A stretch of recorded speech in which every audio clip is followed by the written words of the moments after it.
4. Espera, un segundo. Perdona. Vale.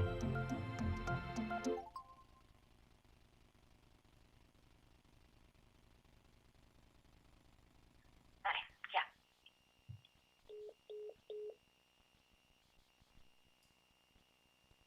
Buenas noches a todo el mundo. Good evening, everybody.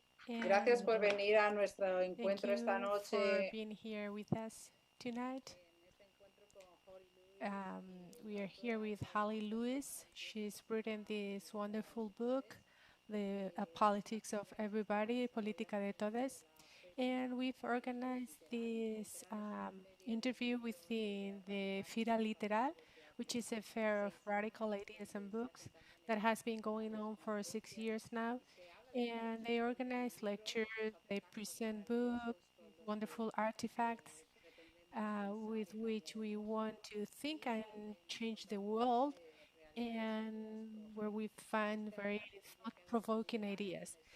So it was the fair was planned for May. Ahora en formato presencial y online, porque creemos que estas ideas y nuestros debates que nos atraviesan no se pueden parar más y son más necesarios que nunca.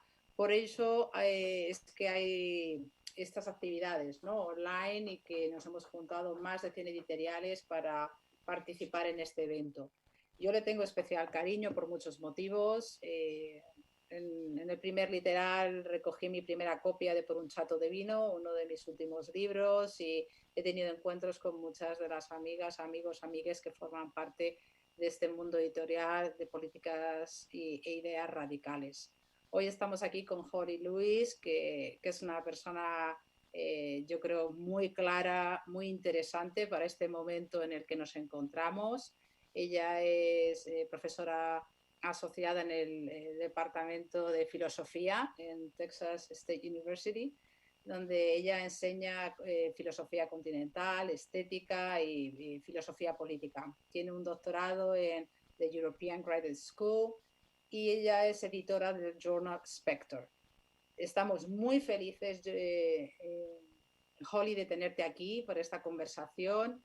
De alguna manera siento que estoy aquí con Javier Sáez, nuestro traductor, que estamos todos muy contentos porque este libro está llegando a las librerías. Nos está escribiendo muchísima gente diciendo que vaya portada súper chula tenemos aquí, que yo sé que a ti te encanta. Está teniendo muy buena acogida tanto por gente en el activismo, por gente en la universidad, por gente que está en los movimientos sociales. Y bueno, me llena de orgullo y de placer estar aquí contigo hoy. Y me gustaría lanzarte algunas preguntas para que nos cuentes un poquito más sobre tu trabajo, ¿no? Y voy a cambiar un poco al inglés para poder hacer estas preguntas. En tu libro hablas de que, in your book you say something like, que este libro tiene la esperanza de poner en diálogo 4 grupos, ¿no? Los teóricos marxistas, que están intentando entender dónde encaja el género en este esquema de la práctica marxista, las teóricas feministas, que quieren incorporar el análisis marxista en su trabajo, las activistas marxistas que no están familiarizadas con la política y el origen del feminismo de la tercera ola, las políticas trans y queer, y finalmente el cuarto grupo serían las activistas feministas trans y queer que no están muy familiarizadas con la política, la economía política marxista. So how your work has been received so far by these 4 audiences? And in Spain, as I said, it's been on the bookshelves for a few weeks, and so far we've seen lots of interest. But can you tell us a little bit more about how it's been received?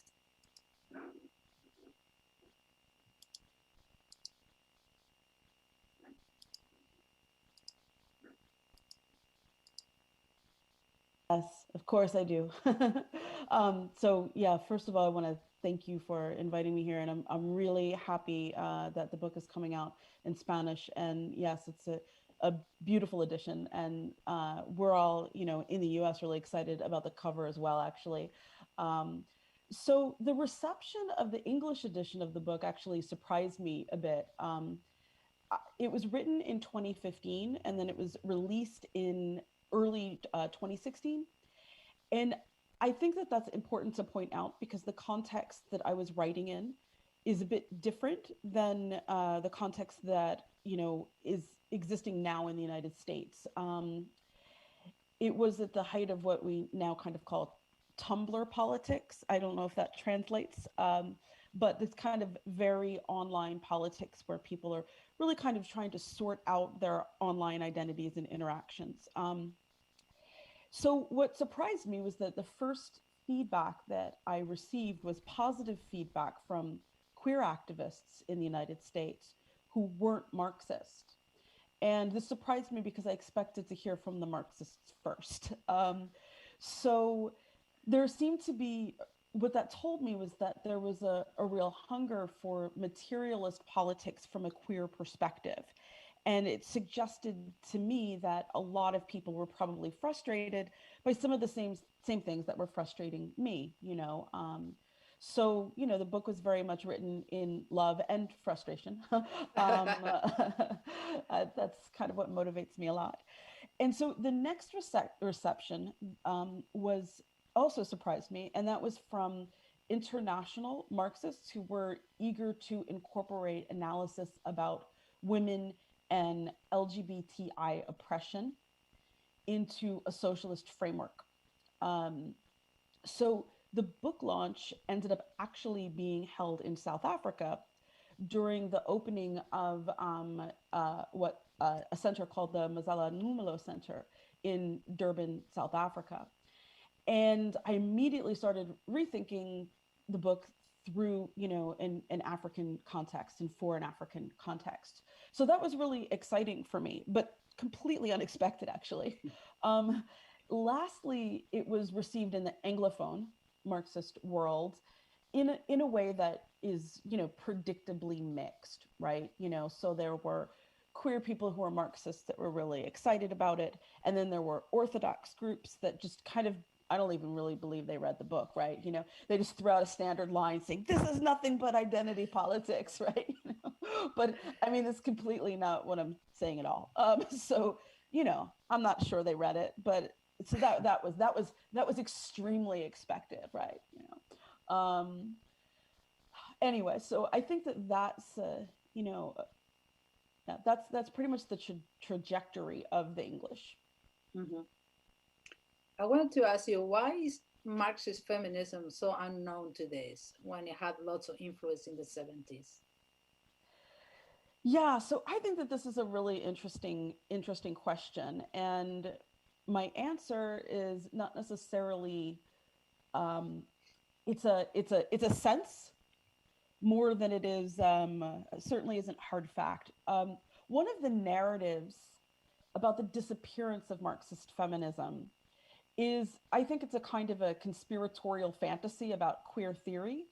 In other words, this fantasy goes, there was important and serious work being done by, Marxist feminists, and then it was systematically displaced and erased in the US Academy, by neoliberal queer theory. And so, so I'm opposed to this narrative on a couple of grounds.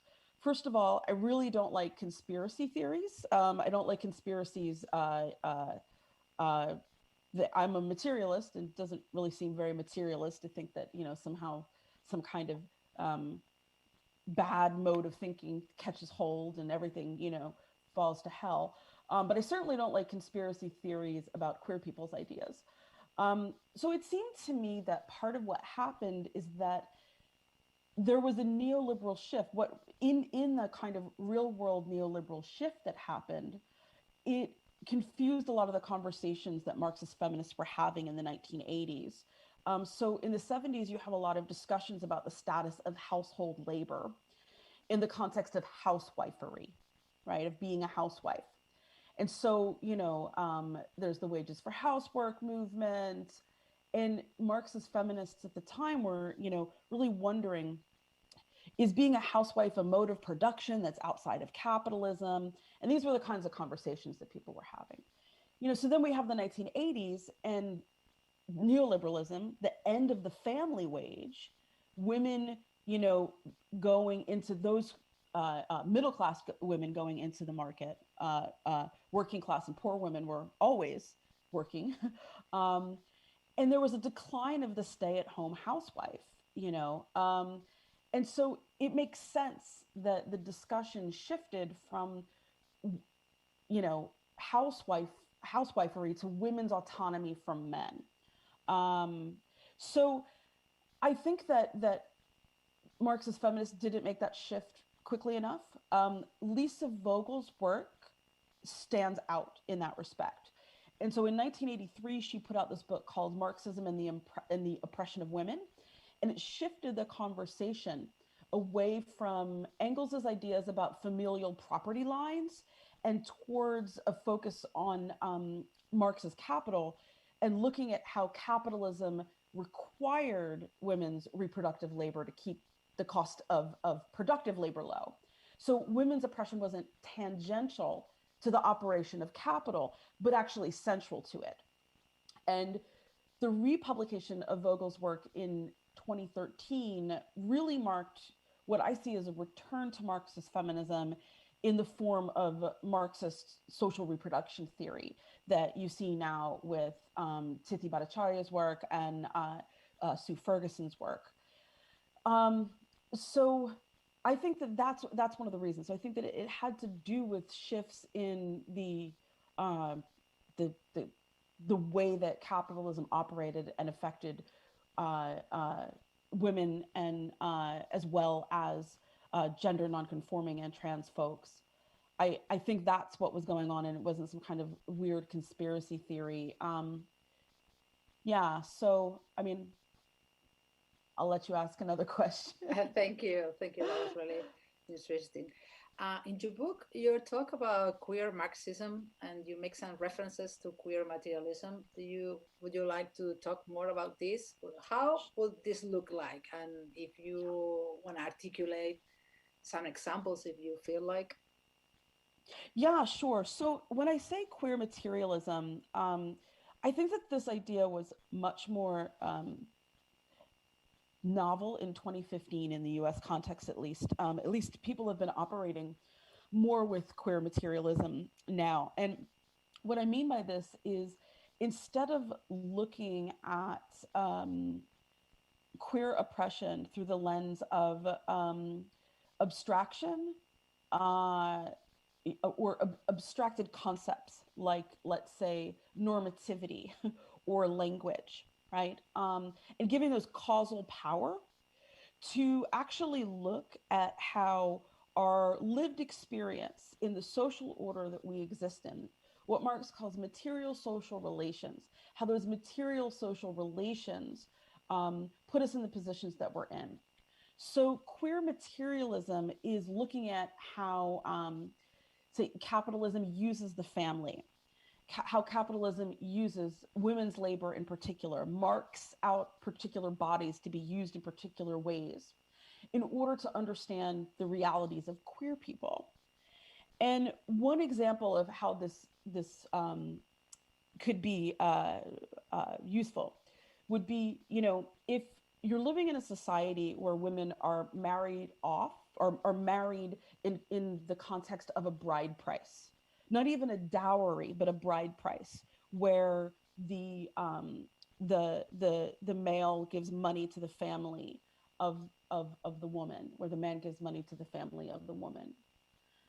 You know, we might see violence against gender non-conforming people who are assigned female at birth.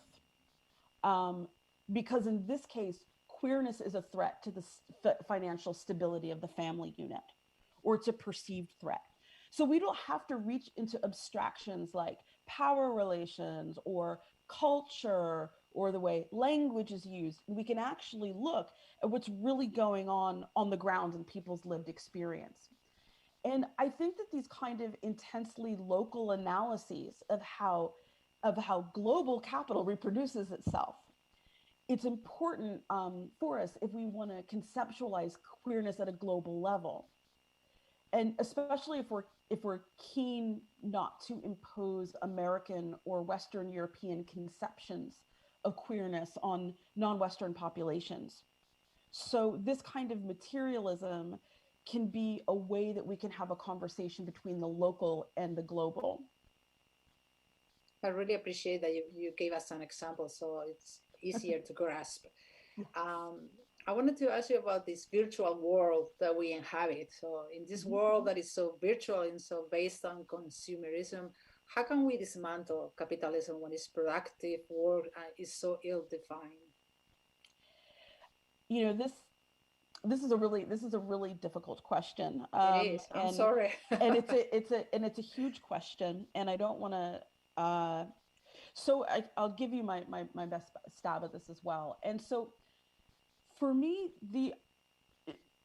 to a certain degree, I would have to reformulate the question, because the idea of society being kind of based on capitalism rather than production suggests a definition of both capitalism and production that's outside my own. So when classical Marxists say production, they generally mean the production of commodities by labor. And the whole point of which, from the capitalist perspective, is the value, is the production of surplus value, right? So capitalists don't get into producing goods because we need things, or even because we want things, but because there is a profit in those things through the production of surplus value. And that is through surplus labor, right? So, you know, that production can mean productive consumption. For example, the production of machinery and technology that's consumed in the process of making commodities for individual consumption in factories. You know, or it can be an end product like diapers or food or software, or the products that are online products, social media products. You know, so there's no possibility of living in a society that's based on consumerism but not based on production. The commodities have to be produced. You know, in order for commodities to be consumed, even within virtual industries, the commodity has to have been grown or mined, harvested, developed, coded, assembled, delivered by labor. So, you know, both Facebook, Apple, right, all of the Zoom, YouTube relies on all sorts of production, from mining to computer assembly to software engineering, and to all sorts of delivery, services. So I also want to say that there's something that about this that actually relates to queer politics. And that's that when we say that capitalism exists outside of production, or when we think about it that way, it tends to come across as something like banking or pure financial speculation, as if capitalism is some kind of dematerialized demonic overlord, a kind of evil that hypnotizes us and seduces us with goods and services, that we don't need, and that corrupt us, and that obscure, and this is really important, our natural and authentic selves. And so, as hopefully, you're sensing here, this is not a left-wing narrative. It's a right-wing narrative. So I'm really extremely wary of anti-consumerist politics, right? Because that consumers too often, undocumented immigrants that are consuming our services, or poor people that aren't purchasing, high cost, earth-friendly products, made by small companies. And for queer people, anti-consumerism can also kind of have an anti-fem and even a trans misogynistic sensibility to it, where feminine people are treated kind of like dupes, for wearing lipstick and cosmetics, and this kind of can easily morph into trans misogynistic attacks. And it's really funny how the natural and authentic pre-capitalist self also happens to be the gender that we're assigned at birth, and so somehow through this, queerness can be re-articulated as unwholesome and market dependent, so there's natural products that families need, or, just things that are a matter of good grooming, like men's aftershave, of course, those things are just, And then there's unnecessary products like sequins and lipstick and sex toys, and and that's just created for like the bad, unnatural queers. And this also comes from the idea of femininity as a constructed artifice, right? So I think that this is, I really emphasize the importance of moving away from an anti-consumer politics into a Marxist politics. And it's actually a major emphasis of the book, because queer politics comes up through, with the decline of a Marxist perspective in a lot of literature, particularly in the West. You have a rise of this kind of anti-consumerist politics in the 1990s. The first critiques that I saw that were anti-capitalist queer critiques tended to be critiques of rainbow capitalism. But instead of critiquing how rainbow capitalism preyed on queer people's social alienation by marketing commodities to them, it really just kind of became a criticism of middle-class gays who like to buy stuff. And I thought it was really strange, the things that I was hearing. So I just really wanted to make the point that middle-class gays have middle-class purchasing habits, not because they're gay, but because they're middle class. So, we can't substitute gender performance or sexuality for class position here. And it didn't sound like, these criticisms didn't sound to me much different than the right-wing criticisms you hear about kind of gay people being, you hear this at least in the United States, gay people are out of touch elites who are, frivolous, and we need to work on, focus on hardworking families, right? So this kind of, it kind of was moving into this right-wing direction. And so I wanted to use a Marxist analysis to ground it, to ground a materialist politics in on the left. Mm-hmm. That was really interesting. Thank you so much. I'm going to pursue another question that Javier Saez wrote. How can feminism be a transformative force in a capitalist world such as ours? Because there's been women's strikes in India, Mexico, Spain, Chile. So how do you interpret this activism, this resistance? The first thing that I want to say is that sometimes we have a very categorical way of looking at these things in terms of, there's what we call in English ID poll, or there's identity politics that are completely divorced from class politics, as if, we live these lives where we're one thing and then suddenly we're another thing and then we're another.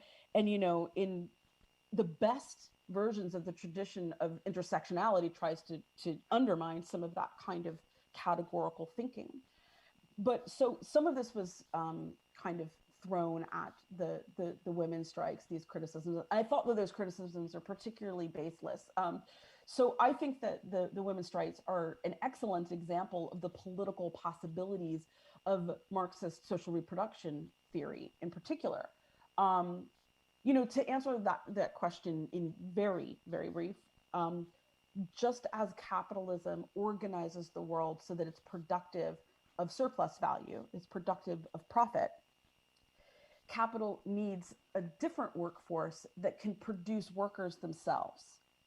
And that workforce, that reproductive workforce, needs to do it in a non-capitalistic or unwaged way. Because if that's not the case, then those wages end up being part of the cost of the worker, right? So there's a structural reason, there's a systemic reason why there's a group of people who are tagged to care for people when they're, before they're old enough to work and after they're too old to work. And that burden falls on people who are marked as women and who are also, at times marked as queer.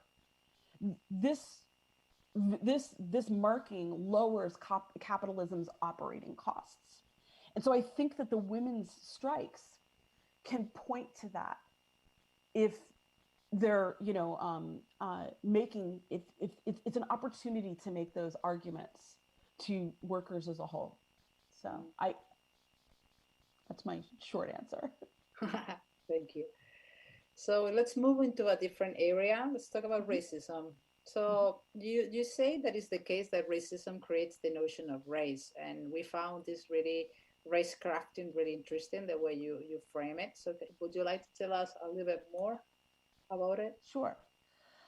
First of all, I want to say it's very important for me to say that this is not my idea. Um, this is an idea that I am bringing into the book. This argument is made by Black Marxist feminists, and particularly this argument is particularly strongly asserted by the Marxist historian, a Marxist historian named Barbara Fields, and she really adamantly opposes the very concept of quote unquote race relations. It's as if there's like some kind of ahistorical entity that are called races that enter into relations. And she has a book called Racecraft that covers this. And she notes that before slavery in the United States, people were called English people and Africans. Right? They were not categorized into races. It was where you were coming from. And it was only, until after slavery, after those relationships, that the racial terms evolved, white and black. So race is an artifact of colonial and capital relationships. It's not the cause of colonial and capital relationships. And that's what her argument is.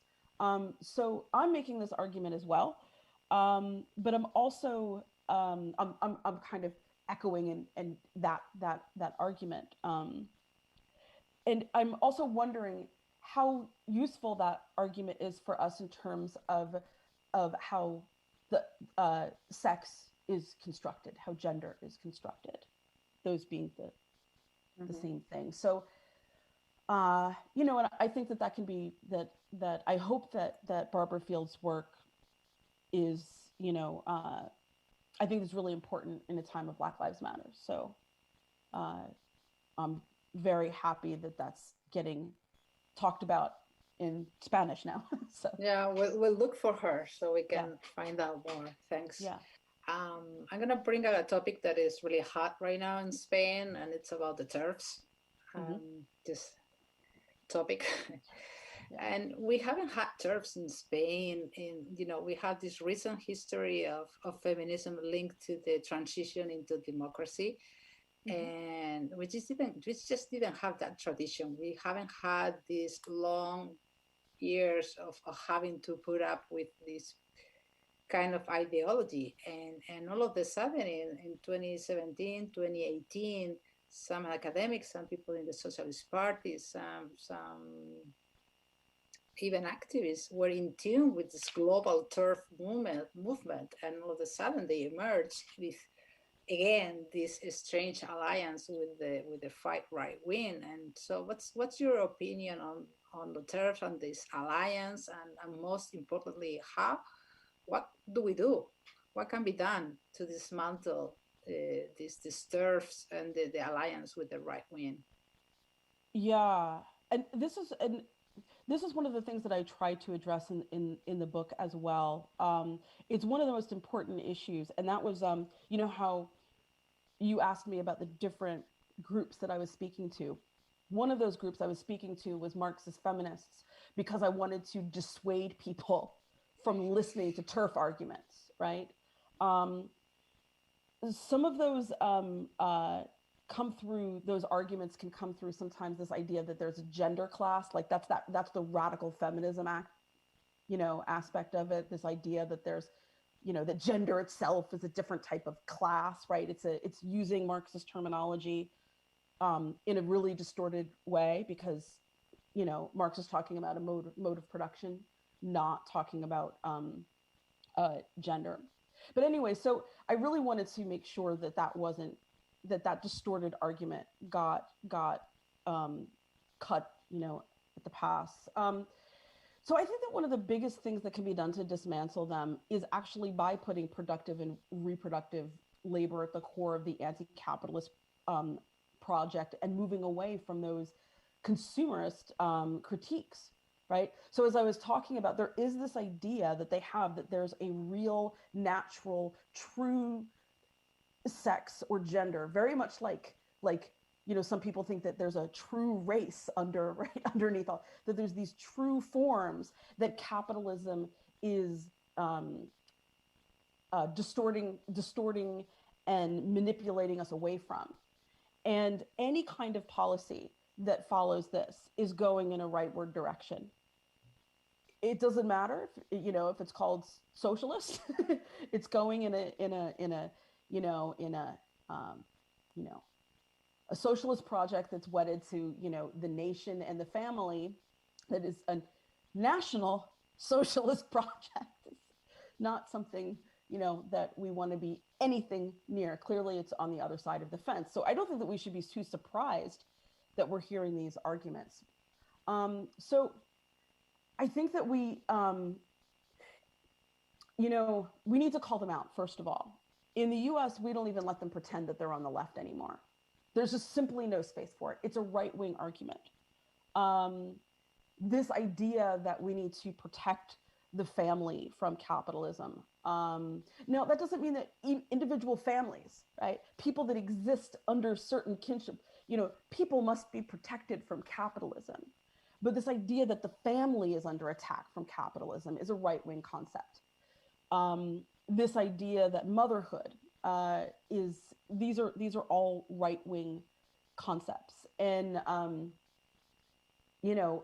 think that the other way that the Marxist movement can be duped or manipulated is by using the concept of science, right? So we talk about scientific socialism and we talk about the importance of science, right? And so TERFs bring in this really, it's not scientific at all, right? But this idea of we have biological laws that are true, right? So they'll bring up science-y language, science-like language, science-ish language. But really what it is, it's Platonic idealism. It's this idea that there's an ideal of what it means to be, a woman or a man, and that's grounded in nature. And, and it's an assertion, right? It's just a mere assertion. It's not an argument. And so I think that how we can fight against this is by going and actually looking at science. Science is on our side with this, right? We don't need to become anti-scientific in order to be, against TERFs, because actually the science is on our side. Because, they're actually having to do a lot of work to manipulate scientific findings in order to, fit their really, Enlightenment at best, if not pre-Enlightenment ideas of what the body is. So we're not losing, we're not on the side of pure ideology here. I know they like to say gender ideology, as if there's the real true body and the gender ideology. No, what we're talking about is the complexity of the real body, of the real human body, the lived experience of the real body, shaped by the material social relations under capitalism. So, yeah. Yeah, linked to this term, we have the demonization of queer theory right now. We make jokes that it rains because of queer theory or whatever, because it got to a extreme that is funny to us. So why this anti-trans people, anti-queer theory? Why now? Who's benefiting from the situation? What do you think we should be doing about it? This actually links with the my guess is that you're hearing anti-queer theory stuff in context with anti-trans stuff, right? It's the new way of articulating the old conservatism. So I think that a lot of the demonization of queer theory is just kind of rehashed Christian conservatism. And I think that the way to fight it is to develop a Marxist non-liberal queer movement that's internationalist, that listens to the experiences of queer people around the world, and also, you know, queer cis women as well. You know, but we also need to understand how queer life is determined by the kinship structures that are ordered through capitalist exploitation. But, you know, this gets back into my dislike of conspiracy theories as well, right? This idea that there's this kind of dark, you know, this evil entity that's distorting nature is, you know, this is always fascistic. It's always an explanation that crops up when we don't understand what capitalism is doing, right? Like capitalism produces all of these contradictory effects, negative effects. And if you don't understand how capitalism functions, all of a sudden it's an evil spirit of some kind, right? And that evil spirit, you know, this might come across through anti-Semitism, the idea, and I'm actually doing some work now on this idea of how like the rootless cosmopolitan, which is a Nazi term, rootless cosmopolitan, also is the way that queer people are depicted in these attacks on queer theory, right? Like these rootless, ungrounded in nation, ungrounded in home life, cosmopolitans. They're from, you know, the urban areas living this, right? So I think that we need to really take this seriously.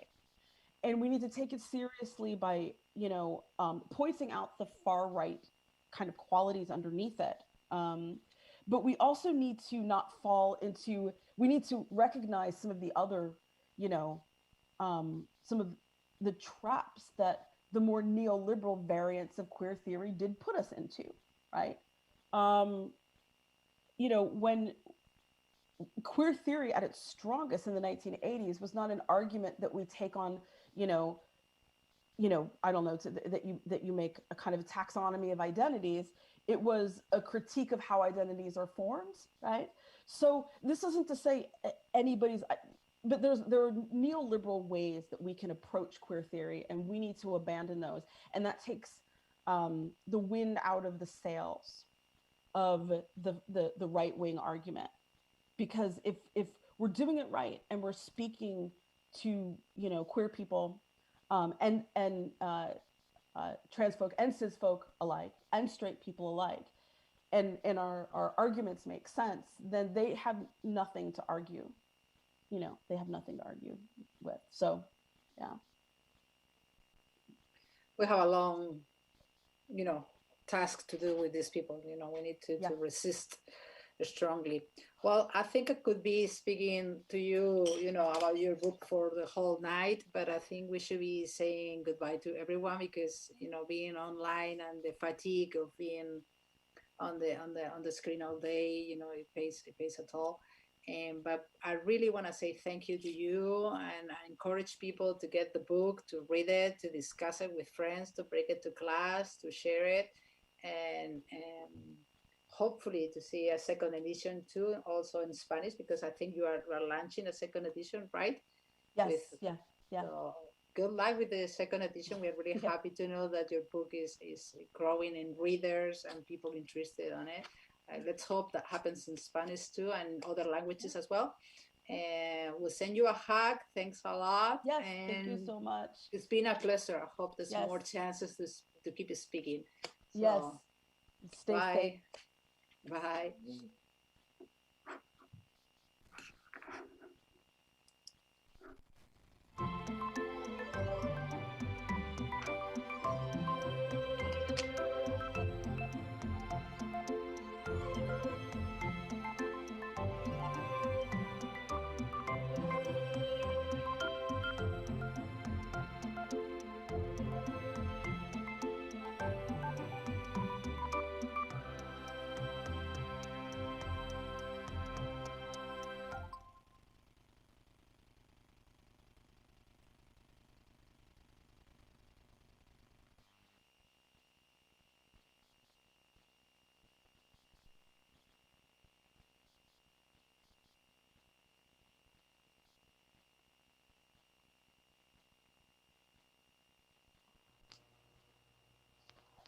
Can you hear me now? I can't hear you. I can't hear.